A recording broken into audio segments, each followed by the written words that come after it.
Hey, welcome to the X podcast. Here with my friends, Zach and Tim. You're back. I'm back. You're back. I'm back. And you know what's crazy? You look really tan. I mean, it's just, You do. know, it's who Are I you am. flexing your tricep right No, now? I for the am camera? not. Oh my gosh. Yes, he did. If I were flexing Wow. my tricep, the Wow. limbs would break. Oh, Okay. For those who are listening, he just picked his arm up and flexed popped it his really tricep hard. really I mean, hard South for the Africa's camera. that way, but it's whatever. Yeah.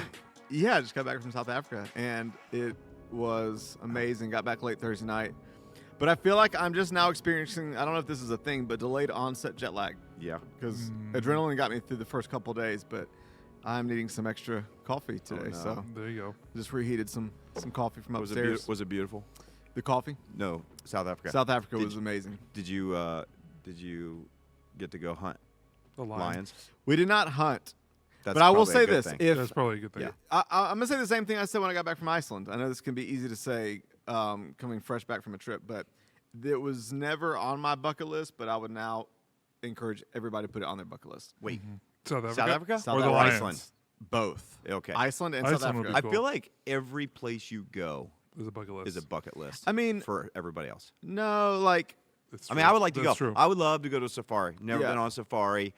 Maybe Yeah. one where we can go on bicycles. Wait, yeah. you've never been on the Kilimanjaro safari? Sorry, I've been on the Kilimanjaro safari Disney. at Disney's Animal Animal Planet Kingdom. more times than I can count. Okay. I literally can That- quote the people in the driving. That's a real safari. Yes, I'm talking about a real one. this one was amazing. Yeah, so my first half of the trip was in Cape Town. So Okay. South Africa's weird. It has like 3 or 4 capitals. Yeah, It's there's very, and like Johannesburg, each capital Cape has Town. like, one of the capitals has like the judicial system, another one has the economic center, another. It's really Really? interesting how it works. But Fascinating. Cape Town is the most famous. Yeah. And it literally is the Malibu of Africa. Mm. Like South Africa is a democratic nation. It's a very wealthy nation.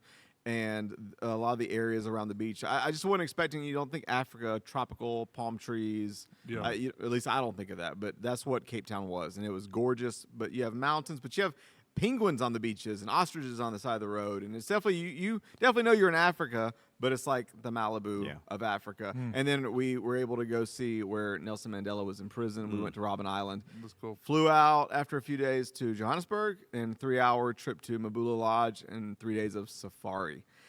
Saw the lions, Were you the camping? cheetahs. 3 days. of safari. You're in a Honestly, lodge. I don't know if I would like to try to brag that I was roughing it, but the lodge that my dad found was actually pretty luxurious. It was pretty amazing. Yeah, That's cool.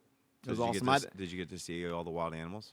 I did. What all did you we, see? Well, Giraffe. we saw giraffe. Yeah. Elephants? I've seen all them. Zebras on are the zoo. everybody. Whatever. They're very Whatever. passionate about our mispronunciation of zebras, though. Zebras. Zebra. Zebras. They Zebra. speak the Queen's English, King's English. They do. They do. Which one is it? Is it King's English or Queen's I English? thought it was the Queen's English. Oh, I Queen, don't know. because we've had a Queen. I But didn't everybody in know- Africa in the speaks UK. like 3 or 4 languages, but they Yeah. all speak Yeah. English Yeah. for the most part.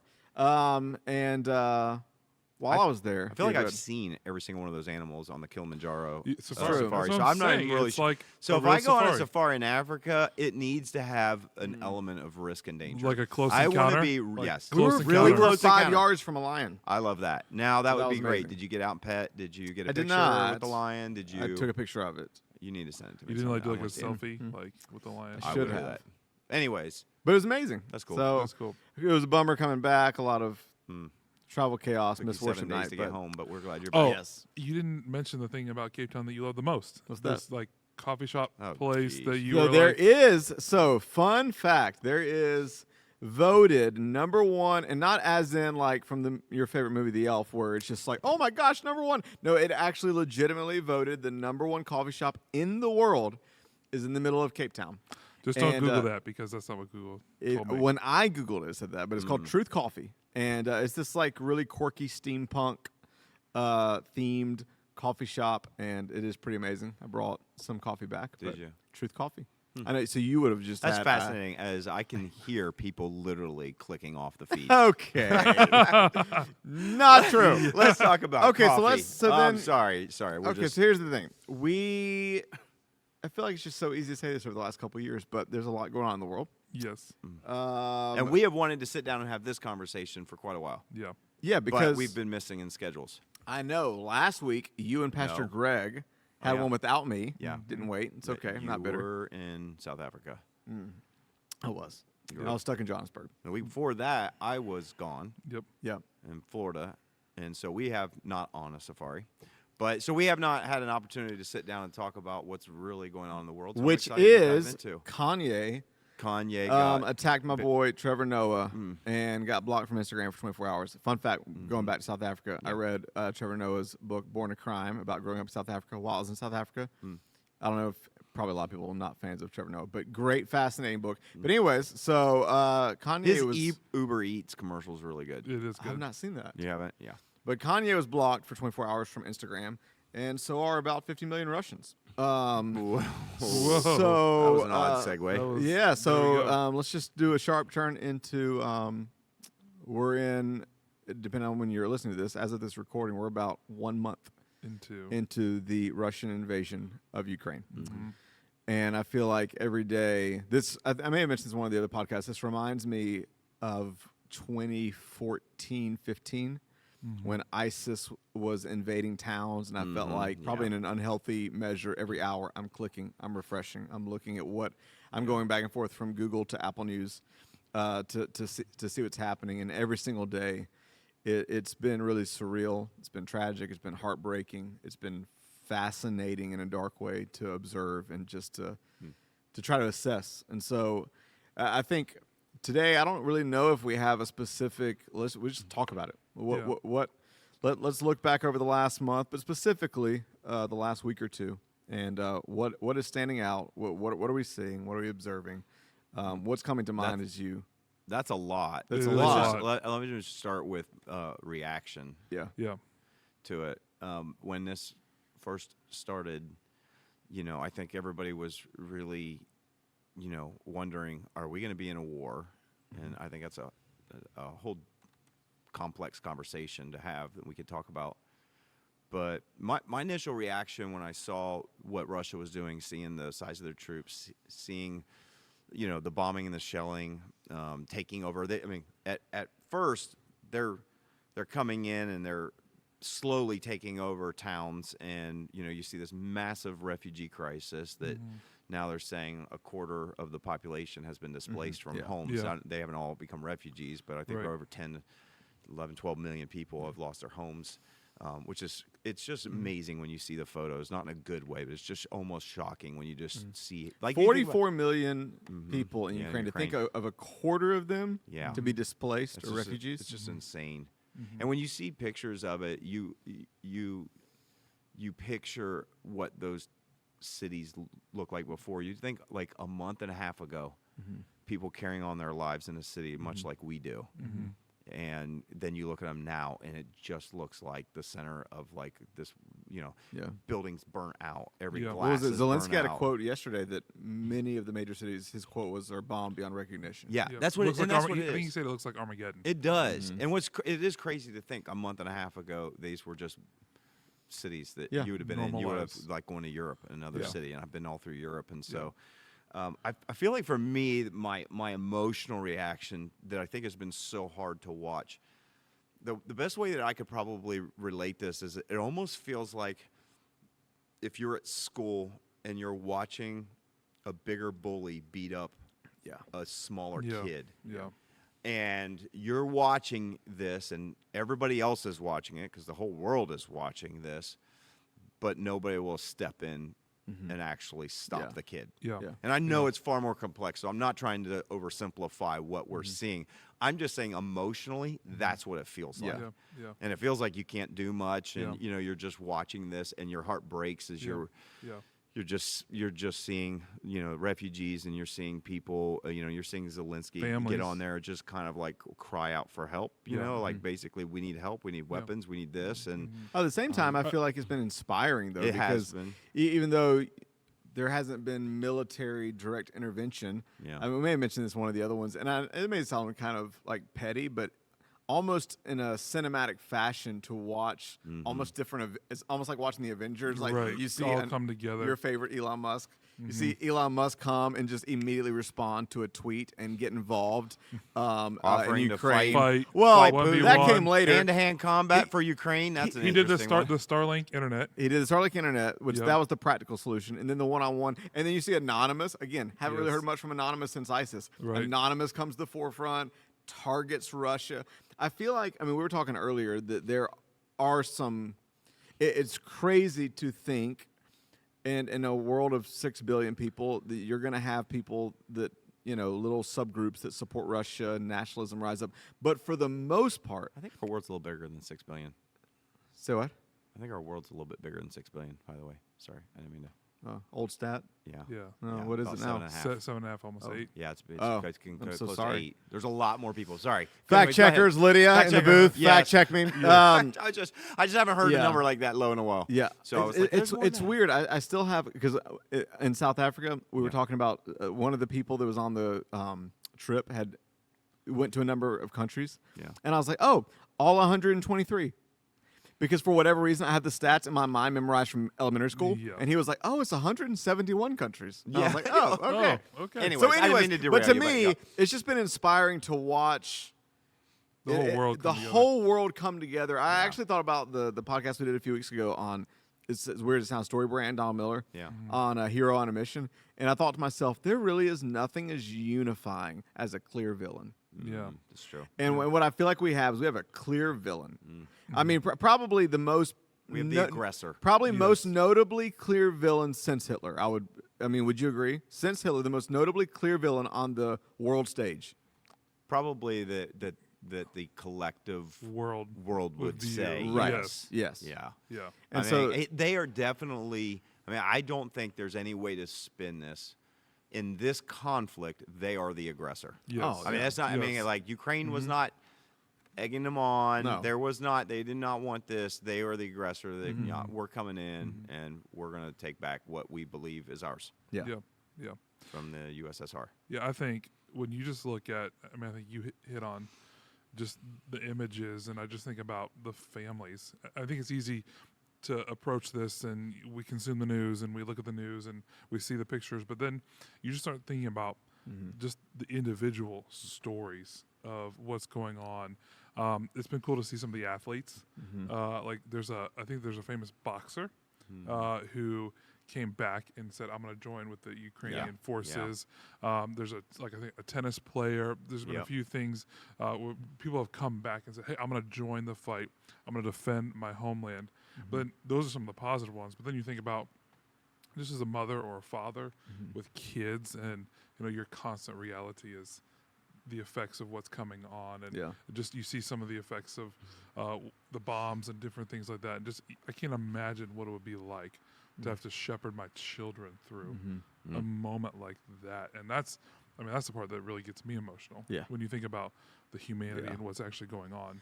Yeah, in you those hear the environments. stories. I was reading stories yesterday of just people that are waiting on the border for news of their lost loved ones. Yeah. Yeah. I've tried. It's always my challenge to pray in these situations more than I just consume news. Yep. I don't think I Yep. always do a great job of it. Yeah. Yeah. But the times I have gone there, I've tried to pray from a world stage standpoint, but Yeah. also from the pastors and believers in Russia and Ukraine, the Yeah. people that have just lost loved ones, Yeah. the people that are waiting for news on loved ones, Yeah. the people who are trying to decide what to do, the pastors that are trying to figure out where do I How do I go? shepherd my people? That's crazy. And Yeah.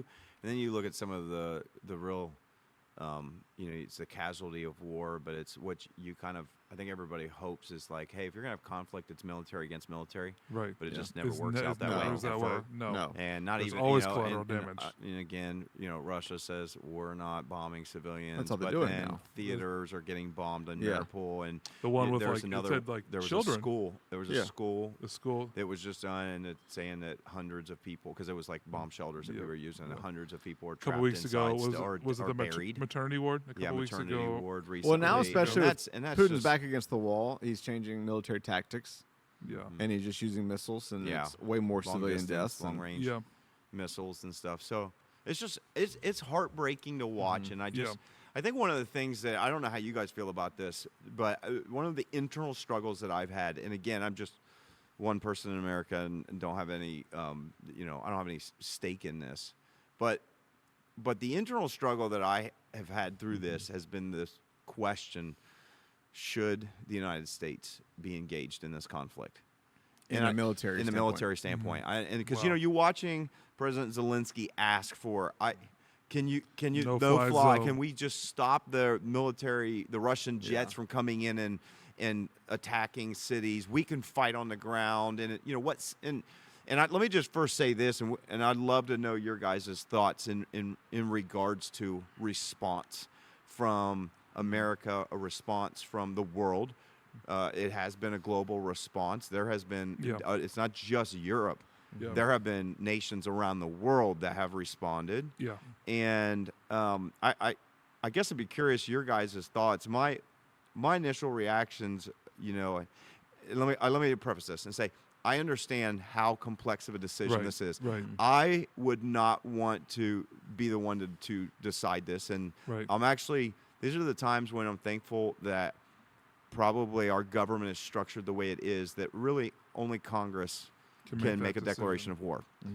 In the past, we've seen that presidents have just taken executive power and started into conflicts that got us into wars and then made some other stuff. We saw that. We don't.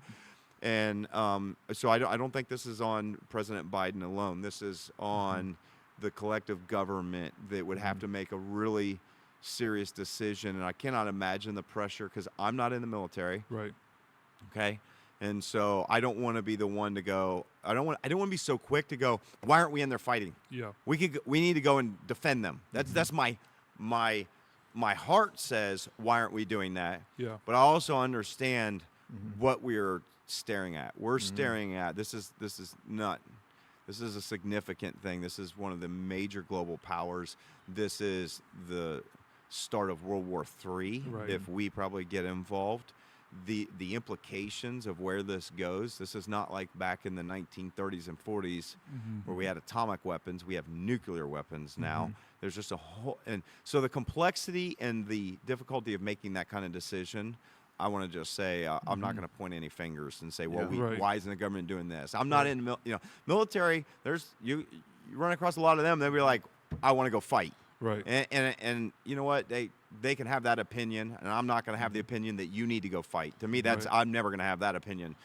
But my emotional side is, gosh, I wish we could do more than just sanctions. Yeah, I think it's something that it's hard for me to look at the environment that we're in and just as a human being to not want to just say, if I have the power and the ability to do something to stop this tragedy, why am I not exercising that power or that authority or that ability to go do something about it? I just think as a human, I look at just the tragic loss of life. I mean, all the things, and I just say, gosh, like if we have the ability to do something, I want to go do something about it. And it feels like we have the ability to do something.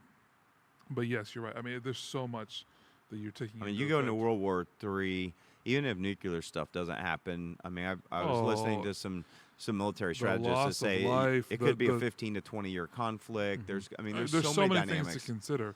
But just so on its head. But on its head, though, it's hard when you see people suffering. Yeah. When you see true suffering, and you feel like there's something that the collective world could do maybe to stop it. If you take military aside, or if you take the boundaries that we have, geopolitical boundaries aside, and you just look, I think one of the things that probably why I feel that way, and I think as a human, you're going to probably hopefully feel that way. There's a sense of empathy when you see even somebody being attacked they're by a bigger, but I also think biblically speaking, there's just a whole sense of speaking up for those who can't speak up, defending those who can't defend themselves. That you kind of there's principle in there that we draw from Scripture that we apply in a smaller setting in our own lives that I think inspires us to to stand up for the weak and the oppressed. Like that is, I mean, Jesus. That's a Jesus thing too. I mean, to stand up for the. And I mean, he even said, I have come to set the captives free. And, you know, and so there's, and I'm not trying to just broadly apply that. I'm just saying I think some of that informs my urge, my emotional urge. I'm not saying it's my logical urge. I'm not saying that's what I would do if I were in the seat and I had to make that hard decision. I'm just saying emotionally, it is hard to watch when you, like you said, when you know there's probably something we could do about it. Yes. To help fight back those forces that have invaded their country. But I don't know. Yeah. What about you? What do you think? I mean, emotionally, I'm in the same place. It's really, really hard to watch, and you know, Zelensky's emotional appeals are effective. Which, by the way, can we just talk about him for a second? Yeah. I mean, he is incredible. as a Yeah, I leader. mean, if Putin has emerged as one of the clearest villains in our time, Zelensky has emerged as one of the clearest heroic narratives of our time. Yes. You know what's interesting about him, and I heard this from, but I can't verify this, so maybe you guys know this. His approval rating was really bad before the war started. I heard it was really bad. So we got a Bush scenario. But his approval rating, last I heard, was something like 96% Oh, or it has to 98%. be. It has to be. Yeah. Yeah. Like, I mean, in his country. Yeah. Yeah. And I understand why. I mean, the guy has, I mean, you're talking about bravery, you're talking about courage, you're talking about just the resilience to say we're going to fight for our country. It is inspiring It to is. watch. That It part of is. me is like, we need to come to the aid of someone, because it's Yep. different if you don't have somebody who's willing to fight for themselves. Yes. We've seen conflicts we've been in Yes. where we have people that aren't willing to fight for their own Right. freedom. Right. But when you have nations, servant when you leader have a hero. nation, when you have a Yeah. nation that's going, Yeah. hey, I don't need you to fly, Right. send me jets. Of course, we've got Putin who says, you send jets, you're in the You're in war the with war. us, and, And we're going to attack honestly, you. So I this is- understand the There's been a complexity. textbook moment of leadership and the power of leadership too, because part of it could be the spirit and culture of Ukraine, but we've seen that across the board. Celebrities saying, "I'm going to put." I mean, the multiple celebrity deaths in Ukraine of celebrity Instagram influencers, athletes, musicians that have taken up arms and Yep. already died and been Yep. martyred. Former presidents of Ukraine fighting. Yep. Has become the spirit of that. It just shows the power of leadership. Yeah. But yeah, emotionally, That, I'm I like, think they're not allowed to leave, and you have to join the war if you're 60 and under yeah, and a male. But I mean, you they also wanted have to. a spirit of Yes. volunteering of people Oh, they are. moving Yes, there to moving fight. there. There are People that Americans. are You're talking about choosing to fight. athletes. Yeah. There are Americans people- going on their own, even though they were told Yeah. not to. Yeah. That are joining Around the and world. joining pro-Ukraine. Yeah, there's people around the world. There's Yes. actually, I've heard other nations that are sending military. Oh yeah. I can't remember the name. There was a nation I heard recently. This was probably a week or so ago that actually was sending troops to help Yeah. fight. They weren't. It was not from Europe. Interesting. They were sending troops to fight. Yeah. And I think they can do that, and Russia's not going to care Yeah. about them. We do it. I mean, Well, Russia, I feel like So, it's just so then got that would an be my itchy response on the trigger war finger. thing, because I think several things. One, I like what you said. None of us are experts at this table. We Right. just think it's an important thing to talk about. Right. But I think Americans are processing. Americans this are and have processing it, feelings so we're too. processing it.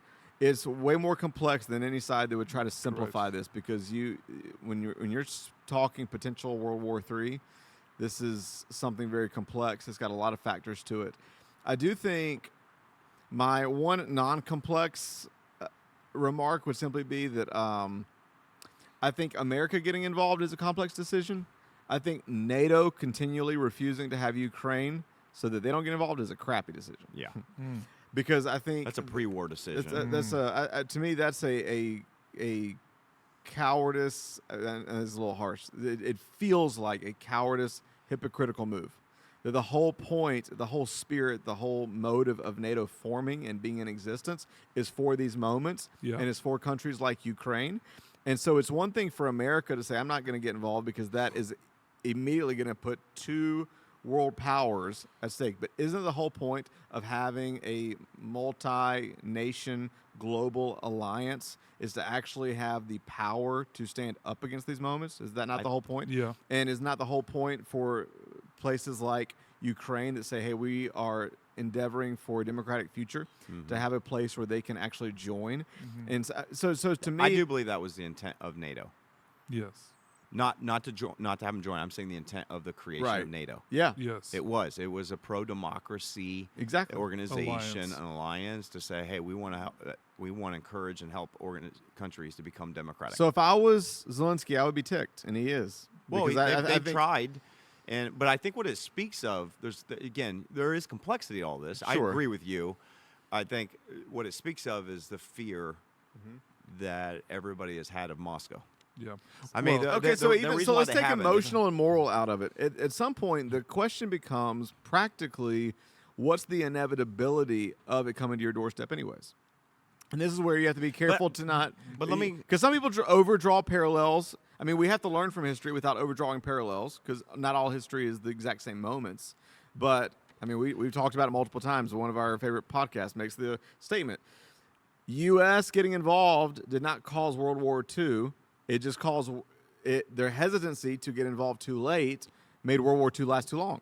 So the question is, and none of us knows the exact answer, but we've not seen a villain this intent since Hitler, is if we don't does get it end? involved, are we delaying the inevitable? Right. Yeah. I think we Yeah. probably are. Yeah. We probably are. I think that there's more to this though than just they're afraid of conflict with Russia. Let me tell you why I think that is. Europe has a much bigger dependency on Russia Yeah. for its economy, Yeah. for its energy. About 41% of Europe's energy comes from Russian sources, fuel sources, fossil fuels, all That's that why stuff. Hungary decided to not vote against him. Yep. Well, because they're worried that, I mean, literally, if Russia cuts off supply to European nations, the power goes out. Yeah. So I'm not saying, again, we're putting aside what's the moral thing to do with it. I'm just saying I think there's economic concerns. There's other reasons why most of these nations in NATO have not really embraced Ukraine to join. And it is sad that it's like that, and it's put us in a place where Ukraine is floating by themselves. They're trying to be democratic. They're trying not to be. How are they part of afraid to Russia. let Ukraine join, but they're not afraid to cripple Russia with sanctions? Well, I think at this point, I'm just saying this was pre-war. Yeah. Pre-war. But even now, Ukraine is trying to get them to fast track it, and they're saying no. Because of what it would mean. I mean, Article 5 of NATO is All that the allies if have to go all to war. allies have to go to war. That's the biggest reason. So I think. mean, that's the biggest reason. They're probably why, trying to figure out how do we resolve this conflict without without getting involved. World War III. Yes. So I mean, I think that is the question, and it is really difficult thing because if you're outside of Ukraine and Russia, right, you're sitting there watching it and you feel really bad, but then you're asking the question, all of our troops, our country, our economy, Yep. are this. The moment we're in on Yep. that war, then it's not there, it's also here, wherever that is. And you're talking about these European countries that are right there. Now, you do have other European countries, the smaller ones that are on the western border of Ukraine that are all screaming, and they're going, hey, wait a minute. If Russia says that Ukraine is a security threat, if they become a democratic nation in NATO, which means that there could be bases for their enemies, okay, then what happens when that line moves Gets from closer. this border to the outside? Now all of those nations, and again, so they're just, a lot of these smaller nations are looking at it, and they're calling for NATO Yeah. to come in and actually stop this. And I Yeah. think some of theirs is personal because they're like, well, then who's to stop Who's- Russia from going, you're a threat because you're a NATO ally and you're on our border and you allow the U.S. to have a base in you. And you know what I mean? Yeah. And so I can understand. It's like, that's the big question. But- Where but- does it end? But to your point, I mean, what we've seen over the last 20 years, we've seen this incredible rise in globalism. We're more interconnected than what we've ever been before. So I think it's probably a little naive to say that the war isn't already here. I mean, we're Right. already feeling the effects of the war from an economic standpoint. To some extent, I mean, inflation was on the rise before the war even started. Made sure to get that in, didn't you? Yes, but Okay. you believe that Biden has caused the gas increase, the gas price increase? there's so many factors. Don't get it onto a different. We're not going to sidetrack to so that. many factors. We have go a into lot of this. I conversations. have a lot of conversation about this. to be off said. mic. We had about an hour long We like conversation. to. Yeah. Yes. Anyways, my point is that globalization is here, and so to your point, I think that it could be delaying the inevitable. I think I read somewhere once that economic warfare often leads to real warfare. And I just, we're already seeing sanctions going back and forth. I mean, what if Putin just decides to turn off the oil to Europe right now, just in response to Western It sanctions? would impact them. Thankfully, it would not impact us that much. No, it Yeah, would he's got a new impact us. Tesla. I But- do not have a new Tesla. I would But- like one, but I Hey, don't let's have one. well, let's say this. Okay, so we only get, I think, so like let's 9 go or there 10% of our oil with from Russia. sanctions. Yeah. Yeah, I was going to say. First off, is it possible if this goes well that this is the first healthy example of cancel culture? I've been thinking about That's that the last funny. week because I mean, think about it. The world I mean, has come. I mean, now Sanctions have been around for quite a while. Yeah. Obviously. Yeah, but We've has- But are been you talking using about? them, Are you talking more like but the, not to the like extreme. brands like pulling out of Russia? Like coming No, all he's of just- it. he's just I know worried. the whole world The has whole thing. turned on to cancel. Russia for the most part. And it's so sad. By the way, let me just throw this in. When we say Russia, we do not imply the entire Russians. nation of Russia. I mean, the Russian government, We're anything talking about attached to the war. We're talking, Yes. yes, because Yes. obviously, I mean, our church supports Right. Russian churches that are in there. That we've had people in our church to help plant them. We are financially supporting church in Russia that is helping churches in Ukraine that it's Yeah. connected to. Yeah. So I think one of the things we've Yes. also seen is that how the Russian people feel versus what the government is doing is the correct. separation. I just wanted to point Yeah. that out. You because almost we haven't feel said like- that, and I just don't want Yeah. people to, because one of the worst things that sometimes comes out of these, and I think when you go back and you got to think about maybe kind of I was a kid when the Cold War was really kind of wrapping up, but I remember it that I think a dangerous thing that sometimes happens in this is that we end up typecasting Yeah. or we end up just Right. creating an enemy out of Right. people Right. that are not our enemy at Yeah. all, Right. rather than, and we talked about this when we talked about Israel and we talked about Palestine. We go, there's Right. a Yeah. difference between the people of the nation and the government Yeah. that makes decisions in Russia You without the almost- support of the people, because we've seen Yeah. over 15,000 Russians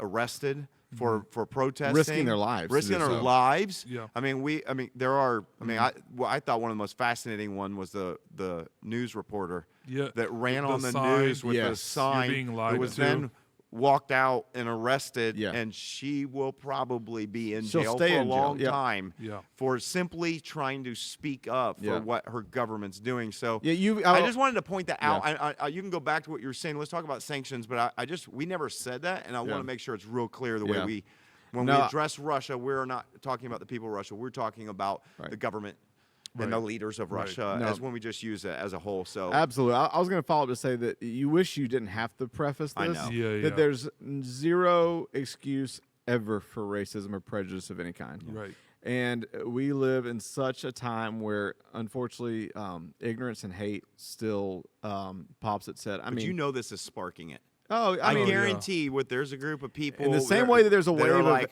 Asian violence last year. that's what I mean. Yes. Yes. I yes. mean, I saw it was so sad. I saw the report of I mean, and there's worse cases than this, but of a restaurant in Yep. New York, family owned by a Russian, that people just aren't going and they're Yep. losing business. Same thing. So with, there's a difference between there's a lot of that happening yeah. with Russian businesses in Yep. America right now. I've seen It's several sad. other Russian. So sad. My daughter danced under a Russian ballerina. She's a Yeah. former Russian ballerina who's here in the U.S. and been here for a long time.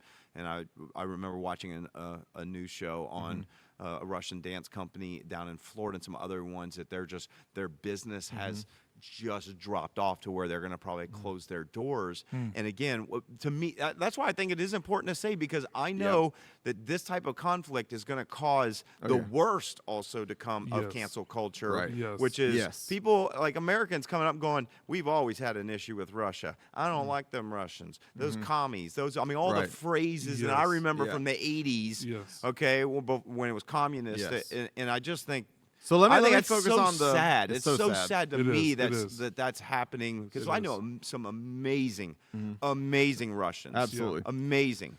So let's focus on the potentially healthy part of cancel culture, which is, again, to reiterate your point, any cancellation against Russian individuals, absolutely unacceptable. But as far as pressure towards money that funds the Russian government while they're invading Ukraine, as far as economic pressure towards anything that would help fund the Russian military in this moment where they are bombing civilians, I think is an incredibly good thing. And I actually support it. And I actually think it's amazing that the world way more than Unified. and way more than Putin expected for sure, Oh, and way more than I've ever seen in my lifetime, is coming together to put pressure. Now, even in that, I know there's a lot of nuance. A lot of time it's the common people that suffer. We know the ruble is crashed. That's my concern about the variety of However, sanctions. however, I mean, you have oligarchs that are finally starting to put some pressure on Putin. You have, I mean, one of them put a bounty on his head, maybe unrelated, but I don't know. Did y'all see today? Russia's first top official left. Their international envoy left. I'm sure they're not in quit their agreement. I mean, job, look at all the Russian left Russia. soldiers that said we don't know why we're here. Yeah. So I guess what I'm saying is, again, not targeting Russian individuals, ma and pa restaurants, but targeting the Russian government while it's invading Ukraine. Especially if we're not going to get involved militarily. I'm glad we did something. Yes. I think we've actually done it. It seemed like the world in a really quick fashion did. I mean, long term, we don't know what the fallout is. Yes. But for now, as far as what their intended goal was to hurt Russia, I mean, it was pretty quick and pretty effective. I think the most effective sanction that we were the slowest to do because of the impact it would have on us was to not buy oil from them. Yeah, that was pretty hypocritical for a hot minute. Yeah, it was. Because I think that's the most important one. Because you're talking about an oligarchy where all the money, I mean, you're talking about Putin. I mean, some people would say Putin is the wealthiest man in the world. Yeah. Trillionaire. Why? Because he gets to control government money. Yeah. I mean, and so there is such a disparity of financial means in Russia that, the early sanctions, I think, did more to probably hurt the people of Russia than it did the government of Russia. I will say, I think sanctioning, the oil sanction, I think that has the most impact on the government, the oligarchy, the wealthy people that are probably really in power. And so I was really glad to see that because I felt like it was a little bit almost hypocritical to do these other sanctions, but hey, we'll still buy oil from you and we'll still send you a lot of money. Yeah. Like to me that was so I was glad to see it. I think it is we have done a lot without physical And that's not to presence mention all the aid in we've Ukraine. been sending to Ukraine. Yep. Yeah. All the military aid. I think there was recently there was a government spending bill that had like $13 billion for Ukraine, and then I think President Biden just asked for more. I think like another 80 billion or million. I don't know which number it was, but it was a big lot. difference between that number. There's a big I don't know which one it is either, but There's a I big think it was difference. 80 million if I recall. Yeah, I think it was 80,000. I think it was $80. The $80. No. The other sanction I thought that was really effective, and just reading about it, just you see like governments seizing or freezing foreign currency. So it's Russian money, but it's in foreign currency, like in banks here in America. They would freeze those those assets so that Russia couldn't get it. And they said that was like Putin's rainy day fund. Oh yeah, he's been saving up for it as he's playing this. Yes, and so that's been the thing. That made me so secretly happy. Yeah, it's like, and that's like they said he was anticipating these sanctions. He had like fortress-proofed Russia's economy, and it's because he had foreign money and banks, and he just assumed he could just take all that out. And I think that this conflict, when it ends, however it ends, there will be a major shift in like the way we do war. Let's put it this way: I don't think Putin could decide today. I don't think he could decide. You know what? We tried this. We failed. We're pulling our troops out. We're sorry, and everything goes back the way it was. No, I think the cat is out of the bag now. Yeah. I think at this point, I think it only changed. This is like, it's so dramatic that it's the removal of Putin. Like, I mean, if we get into the war, it goes all the way to the point where it is a major upheaval of the Russian government. Yep. And I know, especially if we go to war, it will not end with just freeing Ukraine. Yep. That's not going to happen, in my opinion. No. I don't think that. You don't think the world could go back to that. I think you cross the line. Yeah. With Ukraine, obviously a border, an actual line, but you cross the line, and so it's going to end. And I mean, the scary part is you get desperate Yeah. and you're in control, And it's- and you got your finger on nukes. Yep. And especially we're talking about That's from that is all That's the scary That's part. the scary from part. everything we've observed and from we've talked about it offline from documentaries we've been watching and things we've been reading. It looks like Putin, the once evil mastermind, has transitioned to unhinged madman. Mm-hmm. So you go from also being evil to unhinged, unhealthy. I know we talked about this a lot. There's a lot of conversation about he's wanting to take us back to the USSR. Yeah. Maybe that's true. I watched a documentary while I was in South Africa of a lady that had worked with him in the palace or wherever in the Kremlin for years. She actually disagrees and says, I think he actually doesn't care about the USSR. I think he has a personality disorder, and he's had a personality break over the last year. And really what he feels is this long, boiling resentment towards the West that Yeah. he's not respected. Right. Yeah. And his back's against the wall now, and he's lashing out from a break in his psyche. I think if That's and I'm interesting. not disagreeing because there's so many different things that I've kind of read and listened to. Yeah. I think there in my and this is I have no insight to this, but when I think about if that is the scenario, the environment, I think there's a possibility the way this ends is that his government turns on him. People within his government end up turning because at some point, right? This is one of those moments where if you're seeing this and you know that he has the ability to fire nukes, which could create massive worldwide Destruction. devastation Yeah. for Terrible. them. And And you wonder if there are people within the ranks who are saying, But see, he's here's the lost thing. If this it. order comes- He's lost it. We're going to take him out. But then I what mean, happens? that's because it's a little bit from of what hope. because from what I hear, like the only people like we were talking about the Secret Service, all of the people that are in his real inner circle, from what they say, Yes, they're- just from the documentary I watched, they would never turn on him. No. It would have to be military Correct. that's far It removed. wouldn't be part of the Security But Council. then it's like, Right. okay, but how deep is the cult? When we talk about almost like a spiritual climate, weird culture of Russia, Yeah. how much is that just entrenched in all of them to where who would step up? Would they be less crazy? Would they be more crazy? The terrifying thing right now is it feels like either that's going to happen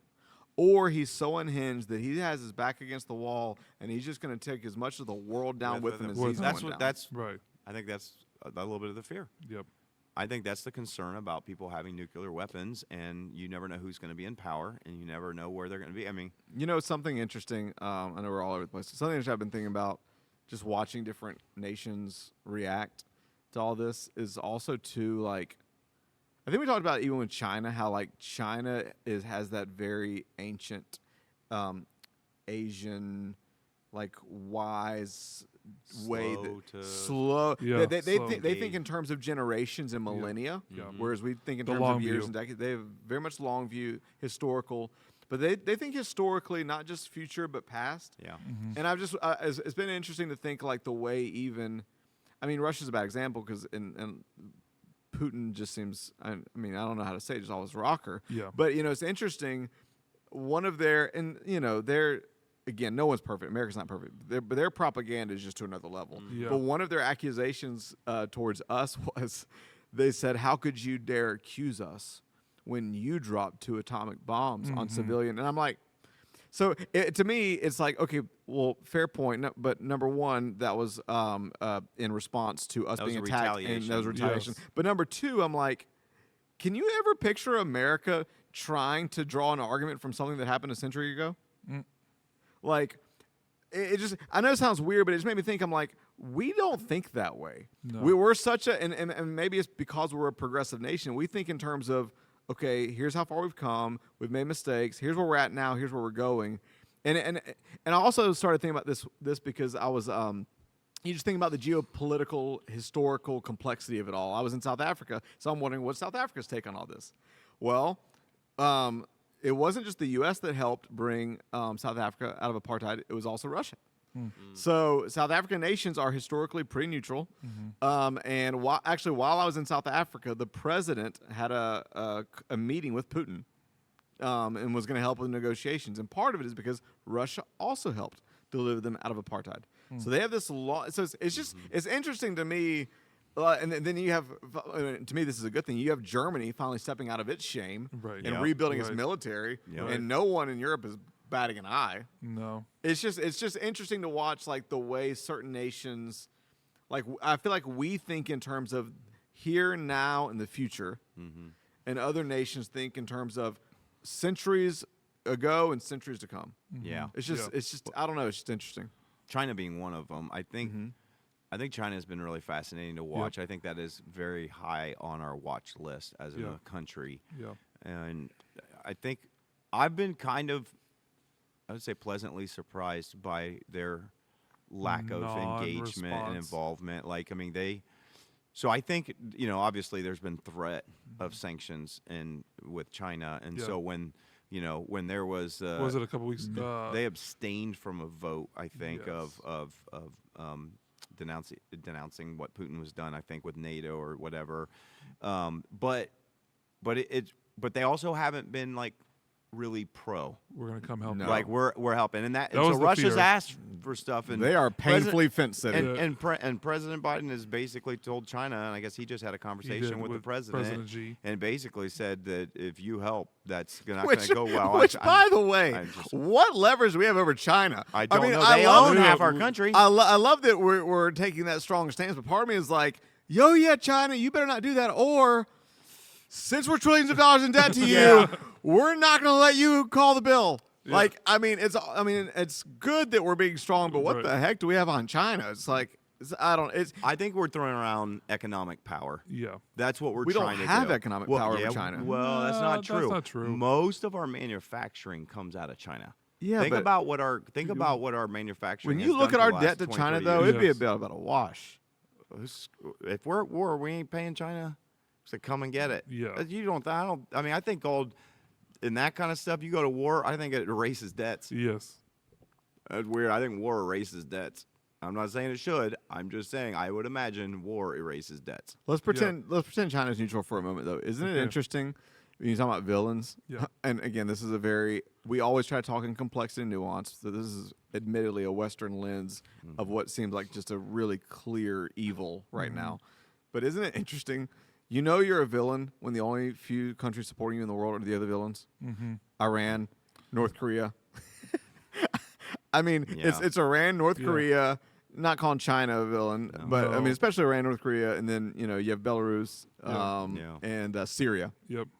Like those are your friends. Yeah. And yet we were brokering a deal to get oil from Syria, True. Yes, we were. so that we could not have to get oil from Russia. Yeah, Venezuela too. It's just such a. yeah. It's just fascinating. I can't imagine. I can't imagine what it's like being on the stage where all these negotiations and all Oh. these deals and everything are going on, and I'm sure we would die if we actually knew what was really going on in half of the negotiations. Well, there's been and- negotiations taking place even between Ukraine and Russia, like as well, trying to figure out is there an end to this? Yeah, And not well. this- They haven't it's gone not- well. Not going well. They've agreed on like what economic aid and corridors. Yeah, and but then it humanitarian things. doesn't get in. I mean, Ukraine said that they've agreed to allow people to leave cities, and they've allowed support to get into Mariupol and all these things. Mariupol. And then they say that the Russians aren't allowing it, Yeah. and the Russians are saying we're not doing that. And so it's just The it's, balancing act, I think, must be incredible. Just as a world leader to have to balance all of these factors and different things, and I just, I don't know when this is going to be released, this podcast, but I think today President Biden's going to a big NATO summit yes. where they're going to have this big conversation about what are we going to do. I think Poland is potentially going to submit a proposal to say, hey, we need to do a peacekeeping mission, is what they're saying. that means let's go fight. Yeah. Let's go fight. Let's a go fight. special military operation. Yeah, Yeah, In that just quotes. like going into Russia. Yes. Special military operation. And Poland is part of NATO, and I know that some of the other Eastern European countries there are that. And so it just Is there a difference between an invasion and war? Yes. Yes. Yes. So what Russia has done is an invasion. It's an That's a special military operation called an invasion. They have not. But an invasion, They is, have an not- invasion is a prelude to war. They have not declared war on it's- Ukraine. It's Yeah, an but invasion that has caused a war. That's caused a war. That's like me punching you, but Right. not declaring a fight. That's what. That's my point. I said, Yes. is there really a difference between Which, this? by Like, the way, it's like we've invaded Ukraine, but we're not. Just we're as- not We're not really really in at war. war. It's But just a military operation. just as tragically, but also as I want to say hilariously, but because it's real life, but it just is. I mean, Russia. like what was it last week or the week before? They said okay because they keep bombing human corridors, and finally they said okay, we will let for sure refugees come, but to Russia. Yeah, we'll send the trains. And I heard Trevor Noah say, he said, Yeah, that's no. like someone breaking into your home, shooting people in your home, destroying, setting parts of it on fire, I'll and saying, take you to the fine, hospital." I'll let you go back to my house. Like, no are way. you, is, No that way. is that a sick weren't joke? they, No, weren't it they is. going to send their trains too? Yeah. I believe they were going to send their There's trains. fear. We'll go pick you up. There's fear that Yeah. they're going to deport people to Russia. Like, just take them over there. Yeah, it's like we're not going. Yeah, no, I'll stay. I'll stay here and get. You know what's interesting? Let me just I want to throw out because I think there's so much to talk about, Yeah. and I think we let's. I'm taking let's- us everywhere. No, Sorry. well, that's fine. We'll get in. Let's do another podcast, another episode on this, and maybe talk about some of the ideology where we see this going. Yeah. Let's do that. I think the question that I would have for us, and so let's just kind of wrap this up with this question. Let's put yourself in the shoes of a Ukrainian. What do you think your response would be? Are you ready? You ready to go to arms? If you are Ukrainian, you're not in the military. Say you're 40 years old. Say you're whatever. We have not been in that scenario in my lifetime. I mean, No. we've had conflicts. The conflicts have been off of our Overseas. overseas, other than what happened in 9/11, which wasn't a conflict; it was a terrorist attack. But we have not had anything on our soil really as an attack. I mean, you go back to World War II and Pearl Harbor, but there wasn't. We've not ever experienced a land invasion. No. You have to go way No. back to the. You got to go back to 1812? the. You got to go back to the American Revolution. Revolution Yes. in order to go that. So it just really fascinating. That's one of the things that's just like my kind of one of the new things I've been really trying to do and just develop empathy is kind of go, if I were a Ukrainian living in there, what would my response be in this moment? And I guess I'd like to think that I would be one of the ones, like if you got, hey, we'll come deport you, we'll do this. Yeah. I think I would hope maybe my response would be, no, I think I'd rather fight for my nation. I'd rather fight for what I would hope would be, in this setting, a democratic future for my kids. Yeah. I would like to think that would be my response, but I think we've never been in a scenario. I mean, we have been so, I want to say, insulated and blessed Yeah. Yeah. to not have had that kind of thing Yeah. happen in ours. But most nations, there's nations around the world that don't have that privilege. They've had to fight. You either Yeah. fight or you die. Yeah. You either Yeah. fight or you flee and become a refugee and everything. That's hard. Yeah. That's a challenge. I mean, Yeah. and so I'm just curious, like, have you guys thought about it a little bit? Like, could you imagine being in that place and what would your response be? I think for me, I would like to think my response would be I'm going to stand and fight. I think the pragmatic answer, though, is I just want to survive. I want to do everything I can just to survive. What do I need to do to make sure my kids are safe? What do I need to make sure that I'm providing for them in some way? And if that led me to have to fight for their survival, then I would fight. Well, okay, so let's fight for their survival, as in there's an attack in Canal Winchester, and they're coming, and I'm going to fight and defend the home, or there's a fight happening on the eastern seaboard, and So they're therefore I'm gonna go asking for volunteer my people who are team. going to go Yeah, and fight. I would- I Are would- you going? I Are you would going like- to wait I would, until? I would like to think that, again, What if they said you had to bring your own guns? well, I'd bring my shotgun. Okay, that would not be good. It probably wouldn't be good. So- Bring my AK-47. You don't But my- have an AK-47. I just. That's a funny Bring image. my AK-47. I know. I'm just. Bring my Uzi. Yeah. Okay. We're falling off the tracks here. No, I- I'll But shout each I one. I think that, again, I would like to think that I would.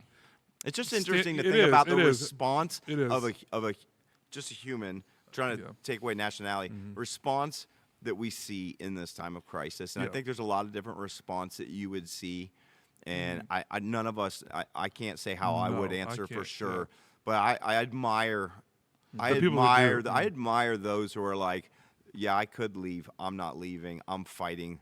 Even if I'll send my kids and family because I think it'll be safer there, but I want to fight to bring them back. I want to fight for the nation that we That had. brings- I want to fight for That brings democracy, me and to that's my favorite Zelensky quote. What did he say? He I said, don't need a ride. He said, I don't need a I ride. need ammunition. I just need ammunition. I Mhm. mean, that right Yeah. there, Yeah. I'm like, holy cow. Mhm. I can follow a leader who has that mentality and that mindset. Yeah. What about you? I remember you saying You're a that one time when pacifist, you so were what would going you do?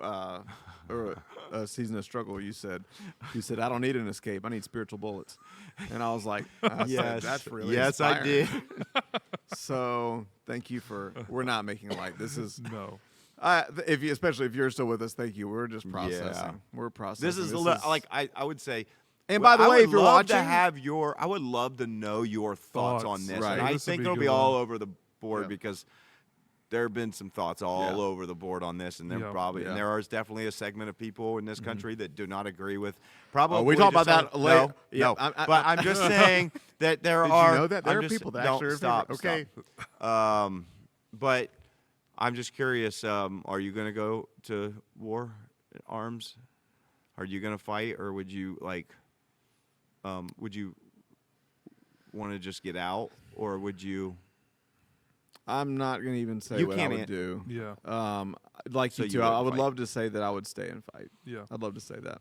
It's just weird because we've never been put in that scenario. I know. And I just Right. think, and the reason why I ask, And you is don't know because how you feel when you're specifically in that country, Right. and your world's been attacked. and your world's been attacked. And also, if you do, I mean, a lot of them, I believe the rhetoric is actually sincere when they say this isn't just about us. This is about the Our freedom of future. the European front and the world. Yeah. There's a lot at stake. Yeah. And Yeah. so I'd like to believe I'd be on the front lines for freedom in that scenario. And I just Yeah. think it's important that whenever we talk about global matters or even just, I don't know, ethnic matters or anything that's outside of your world, I just think it's really important that you always have some pause and put yourself in the In the shoes shoes. of people in all the settings, just so you can I don't know. I just think there's something powerful. I talked about it with Greg. There's just something powerful about empathizing Yeah. that it causes you to slow down and not sometimes just rush into what Yeah. you would say and do, and you kind of back up and you go, man, Yeah. I don't know what I would do if I were in that situation. But I applaud. Yeah. I want to just say how like inspiring it has been to watch the Ukrainian people, Yeah. Yeah, not just fight. not just President Zelensky and the military, but the Ukrainian people who are fighting. And like you said, some of the ones who have gone back to Yes, Ukraine. yes. Some of there have been people that are wealthy There's like a influencers that a have said, famous "I'm not ballerina. leaving." I think yeah. there was a famous ballerina that has, I think, joined the army and then I think since passed away. Yeah, I think Yeah. I heard about Yeah. that Was recently. killed Was in killed. fighting. And it's just like Journalists. and just some of them that were like, I could they had the means to leave, Yep. and they didn't. Yeah. Yeah. There's to me, been- that's inspiring. Yeah. I'm Yeah. moved by that, Yeah. and I just Yeah. I want to come to the aid of that. Yeah. Yeah. there- Whatever well, that looks like. again, it shows you what happens. It shows you the ground shifting power of leadership. Mm-hmm. When people step forward, encourage, people follow in the wake. Yep. Yeah. And there for sure has emerged through this what I believe is going to be a long-lasting crescendo of Ukrainian admiration worldwide.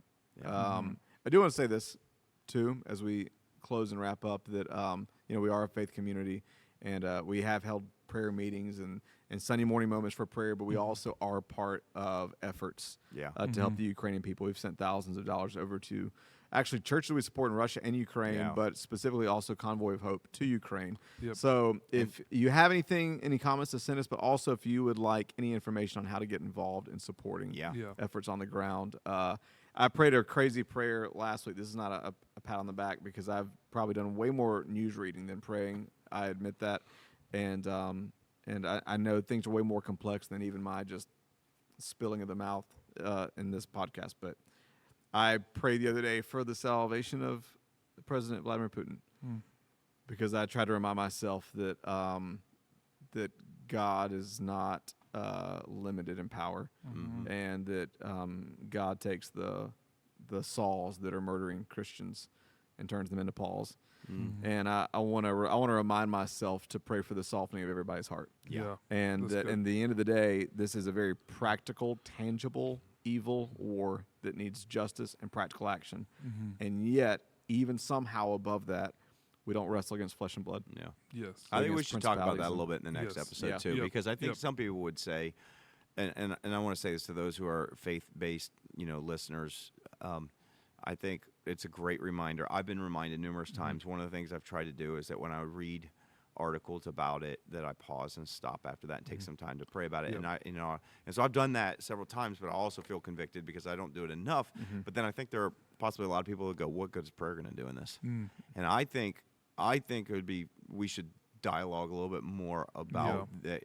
Because you see a global conflict like that, you're like, what is me praying going to do? But I actually think that there's probably more at play in what's going on in this conflict than just might and taking over land and countries. There could be something spiritual behind this. And I think maybe we talk about that a little bit in our next episode with it. So we'll get into it.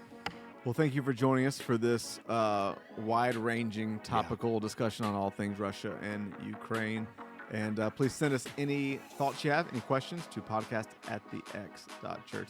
Nope, that's not it. That's it. That is. That's it. You got it. Podcast@thex.church. Haven't hosted comments. in a minute. Yep. Thank you for joining us for these conversations, doing life with us, and just joining us to process all that's going on in the world. Until next time, we'll see you. Thank you for joining us at the X Podcast.